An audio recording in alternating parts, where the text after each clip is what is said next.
आपके साथ कभी ऐसा हुआ है कि ऑनलाइन कुछ ऑर्डर किया और मिला कुछ और, या किसी सर्विस के लिए पैसे तो पूरे दिए लेकिन वो वैसी नहीं मिली जैसी बताई गई थी? अगर हाँ, तो ये जानकारी आपके बहुत काम आने वाली है। तो चलिए आज स्टेप बाय स्टेप समझते हैं कि एक कंज्यूमर होने के नाते अपने हक के लिए आवाज कैसे उठानी है। चलिए एक असली कहानी से शुरू करते हैं। सोचिए, प्रशांत ने बड़े मन से पनीर मोमोज ऑर्डर किए और आए क्या, वेज मोमोज। अब उन्होंने शिकायत की तो कंपनी का सीधा जवाब था, सॉरी हम कुछ नहीं कर सकते। सुनने में छोटी बात लगती है ना, पर यह किसी के भी साथ हो सकता है। लेकिन कहानी यहीं खत्म नहीं होती। प्रशांत ने हार नहीं मानी। उन्होंने एक सरकारी पोर्टल पर अपनी शिकायत दर्ज की और पता है क्या हुआ? सिर्फ 7 दिनों के अंदर कंपनी ने न सिर्फ माफी मांगी बल्कि पूरा पैसा भी वापस कर दिया। ये कहानी हमें सिखाती है कि एक कंज्यूमर के तौर पर हमारे पास बहुत पावर है, भले ही मामला छोटा सा ही क्यों ना हो। तो सवाल यह है कि इस पावर का इस्तेमाल करें तो करें कैसे? तो मान लीजिए आपकी किसी प्रोडक्ट या सर्विस में कोई दिक्कत आ गई, तो सबसे पहला काम क्या करना चाहिए? देखिए, सीधे कोर्ट जाना हमेशा पहला या सही रास्ता नहीं होता। सबसे जरूरी और पहला स्टेप है सीधे कंपनी या सेलर से बात कीजिए। कोशिश कीजिए कि मामला वही सुलझ जाए।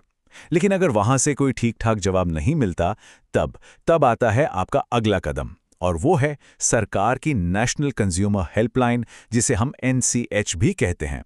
वो आपकी तरफ से कंपनी से बात करके बीच का रास्ता निकालने की कोशिश करते हैं। और NCH तक पहुंचना कितना आसान है, ये देखिए।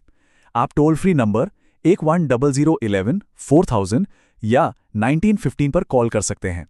आप उन्हें 8800001915 पर SMS कर सकते हैं। NCH या उमंग ऐप का भी इस्तेमाल कर सकते हैं। और तो और, अब तो WhatsApp पर भी कांटेक्ट कर सकते हैं। मतलब मदद सच में बस एक कॉल या मैसेज दूर है। अच्छा, तो मान लीजिए NCH से भी बात नहीं बनी, अब क्या? तो अब वक्त आता है एक फॉर्मल कंप्लेंट फाइल करने का। और अच्छी खबर यह है कि सरकार ने इस पूरे प्रोसेस को अब पहले से कहीं ज्यादा, मतलब बहुत ज्यादा आसान बना दिया है। और वो कैसे? ई-दाखिल पोर्टल के जरिए। साल 2020 में लॉन्च हुआ ये पोर्टल सच में एक गेम चेंजर है। क्यों? क्योंकि इसकी वजह से अब छोटे छोटे मामलों के लिए कोर्ट कचहरी के चक्कर नहीं लगाने पड़ते। आप घर बैठे देश के किसी भी कोने से अपनी शिकायत ऑनलाइन फाइल कर सकते हैं।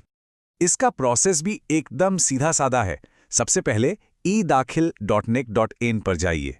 वहां अपना नाम, मोबाइल नंबर और ईमेल आईडी डालकर खुद को रजिस्टर कर लीजिए। बस हो गया पहला स्टेप। इसके बाद आता है सबसे जरूरी हिस्सा। अपनी शिकायत को एकदम डिटेल में लिखिए। क्या हुआ, कब हुआ, आपने क्या कोशिश की, सब कुछ।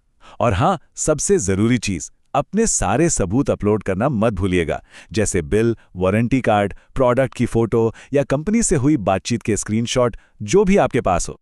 और आखिर में अगर कोई कोर्ट फीस लगती है तो उसे भी ऑनलाइन ही पे कर सकते हैं।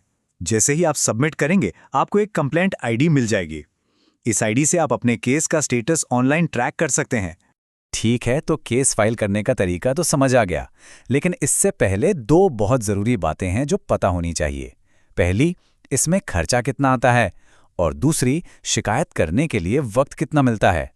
सबसे पहले टाइम लिमिट की बात करते हैं, और ये बहुत जरूरी है, इसे ध्यान से सुनिएगा। सिर्फ 2 साल। जी हाँ, जिस दिन आपके साथ कोई प्रॉब्लम हुई उसके 2 साल के अंदर ही आपको शिकायत दर्ज करानी होगी। अगर ये डेडलाइन निकल गई तो हो सकता है आपका केस सुना ही ना जाए। अब ये 2 साल कब से गिने जाएंगे? तो इसे कहते हैं कॉज ऑफ एक्शन की तारीख से। आसान भाषा में समझें तो ये वो दिन है जब असल में प्रॉब्लम शुरू हुई। मतलब जिस दिन आपने खराब सामान खरीदा या जिस दिन सर्विस में गड़बड़ी का पता चला। अब बात करते हैं खर्चे की। तो यहाँ एक बहुत अच्छी खबर है। कंज्यूमर केस फाइल करना बिल्कुल भी महंगा नहीं है। और तो और, अगर आपका दावा 5 लाख रुपए तक का है तो कोई फीस नहीं लगेगी। जी हाँ, बिल्कुल फ्री। एक और जरूरी बात, आपको अपनी शिकायत सही जगह पर, मतलब सही फोरम में करनी होगी। ये इस बात पर डिपेंड करता है कि आपके दावे की कुल कीमत कितनी है। इसमें सामान की कीमत और जो आप मुआवजा मांग रहे हैं, दोनों शामिल हैं। तो अगर क्लेम 50 लाख तक का है तो जिला आयोग, 50 लाख से 2 करोड़ तक है तो राज्य आयोग, और 2 करोड़ से ज्यादा का है तो राष्ट्रीय आयोग में जाना होगा। चलिए, मान लिया शिकायत फाइल हो गई। अब आगे क्या होगा? और अगर फैसला आपके हक में नहीं आया तो क्या सारे रास्ते बंद हो जाते हैं? नहीं, बिल्कुल नहीं। इसके लिए भी एक पूरा सिस्टम बना हुआ है। देखिए, अगर आप डिस्ट्रिक्ट फोरम के फैसले से खुश नहीं हैं तो 30 दिन के अंदर स्टेट कमीशन में अपील कर सकते हैं, और अगर वहां के फैसले से भी सहमत नहीं है तो फिर आप नेशनल कमीशन तक जा सकते हैं। मतलब आपको अपनी बात रखने के कई मौके मिलते हैं। तो अपने अधिकार जानना एक बात है, लेकिन उनके लिए लड़ना जानना ये असली पावर है। आज हमने वो सारे तरीके और रास्ते देखे जो एक कंज्यूमर को मजबूत बनाते हैं। तो अगली बार अगर आपके साथ कुछ गलत हो तो सवाल ये है कि आप क्या करेंगे।